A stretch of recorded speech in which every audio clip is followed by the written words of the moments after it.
गैरसोयीचं होईल म्हणून लोकसभेमध्ये कायदा बदलण्यात आला आणि कायदा बदलून मुख्य न्यायाधीश सर्वोच्च न्यायालयाच्या मुख्य न्यायाधीशाला या समितीतनं बाहेर काढलं आणि कॅबिनेटचे 2 मिनिस्टर आणि विरोधी पक्षनेते म्हणजे 2 विरुद्ध 1 कॉम्प्रोमाइज इलेक्शन कमिशनर येणार आणि हे ज्यांच्या कार्यकाळात झालं ते राजीव कॉम्प्रोमाइज इलेक्शन कमिशनर होते. मी आजपासून 7 महिन्यापूर्वी प्रश्न विचारला होता की महाराष्ट्रात 76 लाख रुपये वाढली कुठनं, कशी आणली. मला अनेक संघ माहिती आहे ज्याच्यातल्या पडलेल्या उमेदवारांनी छाननी केली आहे मतदारांची आणि ती मतदारांची छाननी केल्यानंतर हे निदर्शनास आलंय की मतदार जागेवरच नाही. आत्ता जे राहुल गांधी दाखवत आहेत, वडिलांचं नाव ABCDEF, वडिलांचं नाव HIGK DILF, हाऊस नंबर 0, एका माणसाने लखनौ, बंगलोर, महाराष्ट्र एक माणूस 5-5 राज्यामध्ये जाऊन मतदान करतो आणि म्हणून निवडणूक आयोगाला माहितीच द्यायची नव्हती आणि माहिती देतच नव्हते. गुप्त आहे पब्लिक डॉक्युमेंट आहे. मतदान कोणी केलं हे आम्हाला कळलं पाहिजे. त्यांना मतदान कोणी केलं हे सांगायचंच नव्हतं आणि म्हणून त्यांना CCTV पण दाखवायचे नव्हते कारण का CCTV मध्ये चोऱ्या पकडल्या जातील. एक चेहरा नोट झाला की आजकाल तो गुगलवर टाकला की तो कुठे कुठे चेहरा आलाय 2 मिनिटात पकडला जातो. म्हणजे धक्कादायक बाब आहे की इलेक्शन कमिशन हेच मुलांना गुलाम झालंय आणि ह्याच्यात कोण काही करू शकणार नाही. जनतेला उठाव करावं लागेल. जसं राहुल गांधीने सांगितलं की एक 60-70 जागांची हेराफेरी केली आहे. त्या 60-70 जागांची हेराफेरी केली नसती तर 2024ला गव्हर्नमेंटच वेगळं आलं असतं आणि हीच गोष्टी महाराष्ट्रात झाली. महाराष्ट्रामध्ये संपूर्ण निवडणूक प्रक्रिया कॉम्प्रोमाइज झाली. संपूर्ण निवडणूक प्रक्रियाच कॉम्प्रोमाइज झाली आणि ह्याच्यापुढेही तेच होणार आहे. ह्याच्यापुढेही तेच होणार आहे. जोपर्यंत जनता उठाव करत नाही, जोपर्यंत निवडणूक प्रक्रियाच बदलवत नाही, जोपर्यंत सुप्रीम कोर्ट ह्याच्यात लक्ष घालत नाही, कुणाकडे न्यायाची अपेक्षा करायची. सर्वोच्च न्यायालय जर न्याय देणार नसेल, सर्वोच्च न्यायालय न्यायदानात लक्ष देणार नसेल तर न्याय मिळणार कसा. भारतातली लोकशाही संपली असं आज जग म्हणेल. जग कारण का राहुल गांधींनी नुसतं आरोप नाही केले, त्यांनी अख्खी यादी पुराव्यानिशी समोर आणली आहे. पूर्ण अभ्यास करून नावासकट त्या माणसाने कुठे कुठे मतदान केलं त्या मतदानाचं नाव सांगत आदेश श्रीवास्तव, क्या नाम आहे, आदेश श्रीवास्तव नावाचा एक मतदार त्यांनी पकडलाय. एक 70 वर्षाची म्हातारी फर्स्ट टाइम वोटर म्हणून आली आहे वोटर लिस्ट मध्ये. 70 वर्षाची म्हातारी. टिंगलच्या वळी करताय लोकशाहीची. आणि महाराष्ट्रातली जी सरकार पाडली गेली आणि त्याच्यानंतर त्यांना वाचवण्याचं जे काम केलं ते ह्याच इलेक्शन कमिशन आणि तेव्हाही इलेक्शन कमिशनर हेच होते राजीव. आणि तेव्हाही सांगत होतो की इलेक्शन कमिशनर चुकीच्या मार्गावर जात आहे. हे संविधानाशी खेळतायत, हे लोकशाहीशी खेळतायत. पक्षांतर कायदा 10th शेड्यूल फार धुळीला म्हणजे गटारात फेकून दिलं. पर्यायाने संविधानाला पायदळी तोडवलं.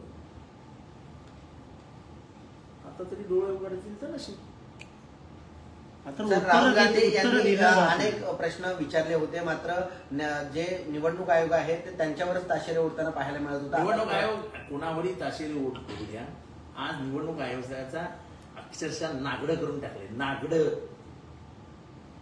पुराव्या सकट नागडं केलंय. 70 मिनिटाच्या प्रेस कॉन्फरन्स मध्ये पुरा एक पुरावा समोर आणला आणि कशा तुम्ही सीटा पाडल्या आणि कसं इलेक्शन कमिशनच्या मदतीने सीटा जिंकवल्या हे त्यांनी समोर आणलं.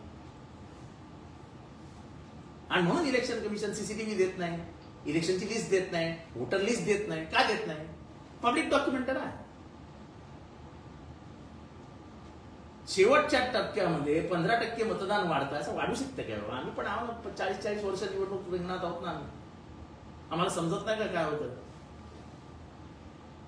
आणि मी हे हारलो म्हणून बोलत नाही. मी 1 लाख मताने जिंकलोय. पण तरी महाराष्ट्रातल्या निवडणूक कॉम्प्रोमाइज झाले होतं. माझे अनेक मित्र पराभूत झाले जे कधी पराभूतच झाले नसते. त्यांना योग्य रीतीने या चक्रामध्ये फसवलं, या कटामध्ये अडकवलं ना, बरोबर करून टाकलं. निवडणूक आयोग चोर आहे, चोर. डॉक्टर बाबासाहेब आंबेडकरांचं आज स्वप्न पायदळीत उडवलं गेलं आणि हे पुराव्यानिश्चित सिद्ध झालं. सर, निवडणूक झाल्यानंतर आपण देखील आरोप केले होते आणि त्या आरोपाचे पुरावे, माझे आरोप रेकॉर्डवर आहेत आणि त्या आरोपाचे पुरावे आज राहुल गांधींनी सुद्धा सिद्ध करून टाकले. मी जो पुरावा देत होतो की 76 लाख मतं वाढली कशी, कधी वाढली, किती तारखेला वाढली, त्याचं फॉर्म 6 काय होता, त्यांची घरं कुठे आहेत, ती घरच सापडत नाहीत. आज ज्यांनी चिखली मतदारसंघामध्ये माझ्या मित्रांनी सर्वे केला, 6000 माणसं त्या गावातच राहत नाही, हे मतदार यादीत आहेत. काय करणार? पण कोर्ट न्याय देत नाही, इलेक्शन कमिशन न्याय देत नाही, करायचं काय?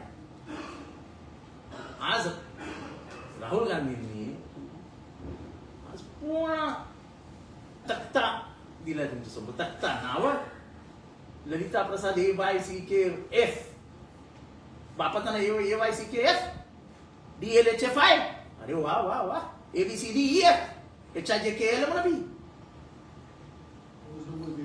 House number 0, building number Shanta Prasad. अरे ती बिल्डिंगच नाही त्या मतदारसंघात, माणसंच नाहीत ती. म्हणजे ती माणसं लखनौ मध्ये सापडतायत, ती माणसं कर्नाटकात सापडतायत, तीच माणसं महाराष्ट्रात सापडतायत. म्हणजे हे बहुतेक ट्रेन घेऊनच फिरत होते की किती रे, एक 20,000ची ट्रेन केली, ती चालली कर्नाटकात, त्या 20,000नी कर्नाटकात मतदान केलं, चला महाराष्ट्रात, चला महाराष्ट्रात आलं मतदान, आता चला लखनौला, गेले लखनौला. मजाक करून टाकली आहे. हे सत्तेसाठी हपापलेली लोक कशी लोकशाही बर्बाद करतात याची इतिहासात नोंद, इतिहासात नोंद.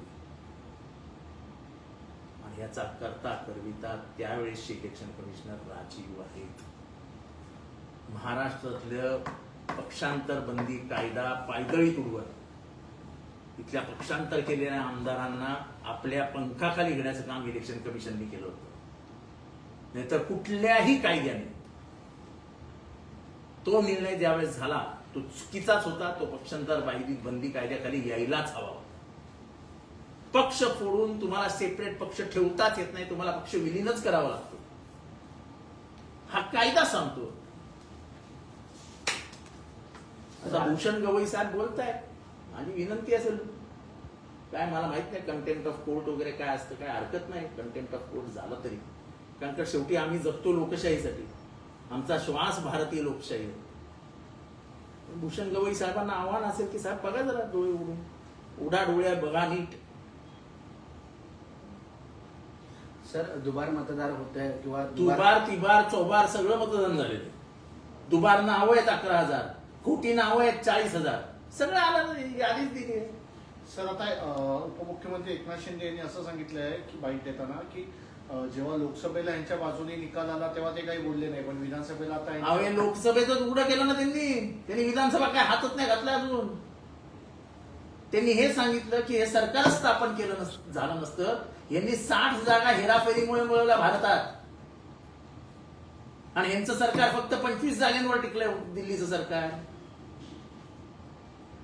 आम्ही कुठे विधानसभेचं बोलतोय? तुम्ही लोकसभेमध्ये सरकार सीटा पाडल्या, सीटा जिंकवल्या, आणि कसं केंद्रामध्ये सरकार स्थापन केलं त्याचं उदाहरण दिलं. त्यांनी पत्रकार परिषद व्यवस्थित बघितली नाही त्यांनी. आता तो काय आमचा दोष नाही. फेर तपासणी या फेर मतदान फेर मतदान काही करणार नाही. पुन्हा निवडणूक घेण्याचा मागणी कराल का? कशाला पुन्हा निवडणूक? काही होणार नाही, काही होणार नाही. भारतीय जनता जोपर्यंत आता उठाव करत नाही तोपर्यंत तुमची लोकशाही तुमच्या हातात राहिलेलीच नाही. तुमची लोकशाही ही आता सत्ताधाऱ्यांची रखेल झाली आहे. रखेल. अण्णाभाऊ साठे 1947 साली म्हणाले होते, वाट लागली लोकशाहीची, वाट. तर राजू पाटील असेल, बाळासाहेब थोरात असेल, पृथ्वीराज चव्हाण यांना मोठा फटका बसलाय. त्यामुळे काय वाटतं एकंदरीत अशा दिग्गज लोकांना हे ठरवून केलेलं आहे ना, ठरवून 15% मतदान किती इथे केलं जातं, 2-3% माणसं हरतात. हो, 3% शिफ्ट झालं की गेला माणूस डब्यात.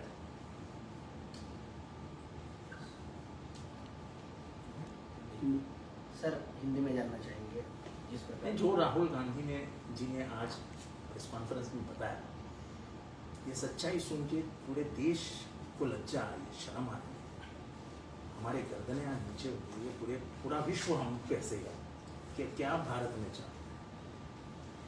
भारत का सबसे महत्वपूर्ण जो संस्था है चुनाव आयोग, जो भारतीय संविधान ने, डॉक्टर बाबा साहब अम्बेडकर ने उसको स्वायत्तता दी थी कि तुम आजाद रहो, ताकि 5 साल के बाद आने वाला चुनाव जो परिवर्तन ला सकता है, वो भारतीय जनता आजाद होकर एक स्वायत्त संस्था के नीचे चुनाव किया जाएगा।